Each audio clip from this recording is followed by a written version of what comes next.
दोस्तों, आज मैं तुम लोगों को एक कहानी सुनाऊंगा। एक लड़के की कहानी।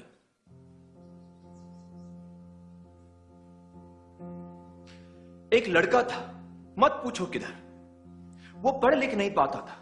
लाख कोशिशों बाद उसको रहता ना था याद कि वाई एक्स के बाद आता था। अल्फाज उसके दुश्मन उसकी आंखों के सामने नाचते थे। डांस कर करके जी भर भर के बेचारे को सताते थे। लिखना पढ़ना थका देता उसको, दुखड़े अपने सुनाता वो किसको। भेजा फुल था, स्टार्टर गुल था, ऊपर से एबीसी डिस्को। फेल हो गया एक दिन बेचारा, पढ़ने लिखने के बोझ का मारा। लोगों ने उसे गधा बेवकूफ कहा। बच्चे ने सारा अपमान बहादुरी से सहा। फिर एक सवेरे उसने सोना उगला। थियरी जो सुनी जहां ने सारा जहां पिघला। बोलो बोलो, कौन है वो?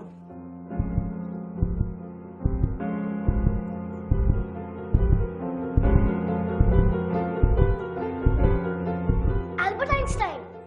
करेक्ट राजन, एल्बर्ट आइंस्टाइन, जीनियस, महान साइंटिस्ट, जिसने दुनिया को अपनी थियोरी और रिलेटिविटी से हिला के रख दिया। The Brownian motion, the photo electric effect, for which he was awarded the Nobel prize in 1921। नाजरीन, ऐसा है कि बहुत रिसर्च कुछ लोगों ने की है, उससे पता चलता है कि बहुत बड़े बड़े साइंटिस्ट, राइटर्स, बहुत क्रिएटिव काम करने वाले लोगों के अंदर डिसलेक्सिया का मसला था। जैसे वॉल्ट डिज्नी है, वो भी एक डिसलेक्सिक था और उसने इसके ऊपर काम भी बहुत किया, पैसा भी बहुत खर्च किया, ऑर्गेनाइजेशंस भी बहुत बनाई, जिस वजह से आज बच्चे फ़ायदा भी उठा रहे हैं। इसके अलावा आइंस्टाइन के बारे में भी ये कहा जाता है, जबकि वो एक जीनियस था और उसका बहुत ही एक्स्ट्राऑर्डिनरी आईक्यू था और दिमाग का इस्तेमाल भी बहुत करता था, लेकिन मल्टीप्लिकेशन में वो फंसता था। मल्टीप्लिकेशन आपको पता है, जो ज़रब करना है ना, ये भी एक रट्टा है, मेमोरी है। 4 दूनी 8 क्यों है, 9 क्यों नहीं है, ये क्यूरियस होके बच्चे पूछते हैं। डिसलेक्सिक बच्चे तो हम कहते हैं याद कर लो भाई। पहाड़े जिसको कहते हैं ना, पहाड़े याद करने में ये बड़े पुअर होते हैं। इसको कहते हैं डिसकैल्कुलिया। इस पर भी मैं डिटेल में बात करूँगी। इनका अलजबरा, इनकी ज्योमेट्री बहुत अच्छी है। वो मैथ जिसमें लॉजिक है, जिसमें फार्मूलाज हैं, जिसमें सॉल्यूशंस हैं, जिसमें किसी लॉजिक से आप चीज़ों को हल करते हैं, उसमें ये रिमार्केबल है। लेकिन जहाँ ये 4 चीज़ें हैं, जमा, तफरीक, ज़रब, ये गड़बड़ है। मनफी करना, ये चीज़ें जिसके अंदर रट्टा है, मेमोरी है कि ऐसे ही है, 4 2s are 8, उसमें इनकी प्रॉब्लम होती है। वो कहते हैं आइंस्टाइन को भी थी, लेकिन उसके बावजूद अब देखें क्या उसने काम किया, वंडरफुल। इसके अलावा ग्रैहम बेल, आपको पता है उसकी भी साइंस की तरफ में उसने कितना बड़ा टेलीफोन सिस्टम का हमारा आज उसी के नाम से चल रहा है। इतना कुछ और आगे आ गया, वो भी डिसलेक्सिक था। चर्चिल डिसलेक्सिक था। तो इस तरह हिस्ट्री में बहुत सारे ऐसे लोग थे, लेकिन चूंकि इनका राइट हेमिस्फेयर का इस्तेमाल हम नॉर्मल लोगों से ज़्यादा है।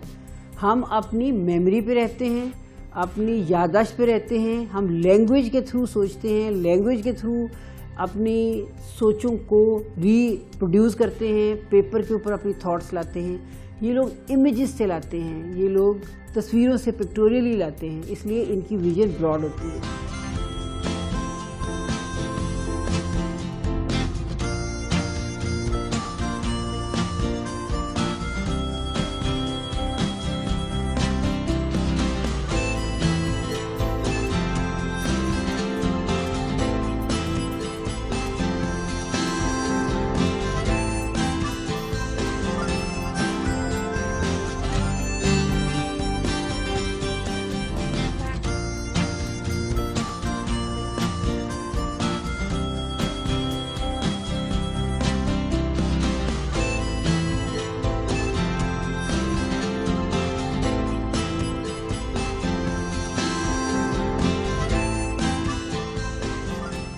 ये बच्चे भी सोसाइटी के कारआमद शहरी बन सकें और कुदरत की दी हुई इनकी वो सलाहियतें जो आम लोगों से ज़्यादा हैं, उनसे सोसाइटी फ़ायदा उठा सके।